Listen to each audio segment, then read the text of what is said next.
Next, I will elaborate on each of these components. First, we will ask all healthcare workers to be diligent about hand hygiene.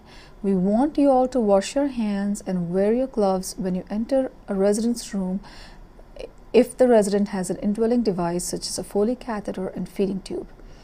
We will ask you to wear protective gowns during any direct care that you provide, such as the AM care and PM care. We will also remind you to remove your gloves and wash your hands when you leave the resident's room and before you go to another patient's room. These barrier precaution signs will be left on patient charts, nurse aid books, and cardex. We expect the wounds and other areas of drainage to be covered, and we will conduct random observations to see how you are able to provide care to residents with indwelling devices. These random observations will help us assist in designing the intervention and designing other care protocols. The second aspect of our educational program is bi-monthly in-services with pre and post testing. The topics of these in-services include infectious diseases process, standard precautions, hand hygiene, recognition of common infections, infection prevention practices for indwelling catheters and feeding tubes, multi-drug resistant organisms, and minimum criteria to start antibiotics. We expect this educational programs to be informative, simple, as well as be proctored so that you can, if there are any questions that you have, we will have a chance to discuss after the sessions. Leadership involvement is crucial in promoting all infection prevention activities, but particularly hand hygiene. We will create educational posters using messages and pictures from leadership as well as healthcare workers from your own site. Many of you might already be involved in creating such posters. Infection prevention practitioner will be involved in ensuring availability of hand hygiene products at all times.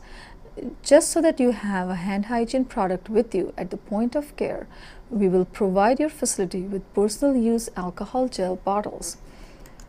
We expect you to use these often and leave the empty bottles with your infection control practitioner. The next few slides will show you some of the hand hygiene posters that we have created. This is an administrator at one of your facilities. This is a medical director reinforcing hand hygiene at one of the nursing homes. And this is a nurse aide, again reinforcing hand hygiene. We anticipate to enroll both short stay and long stay residents with urinary catheters and feeding tubes. We will culture them on admission at day 15 and then monthly after, as well as at discharge. The idea is for us to do some outcome measurements to see how effective our intervention, which means our educational intervention, our in-services, as well as hand hygiene products and the barrier precautions have worked. We will feed back aggregate results to your infection prevention practitioner and the administration. We expect this study to last about 2 to 3 years. We hope to enroll about 350 residents from the intervention sites and 350 residents from the control sites.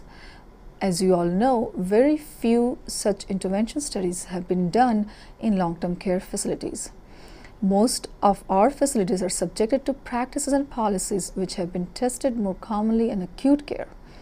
But we all know that long-term care facilities differ significantly from acute care, and such studies are crucial to inform policies and procedures. So you are crucial to the success of this project as well as future of nursing home infection control research. Results from this study will inform policies and practices in keeping your residents safe and healthy. So I thank you for your time, and I can take any questions after this session is done.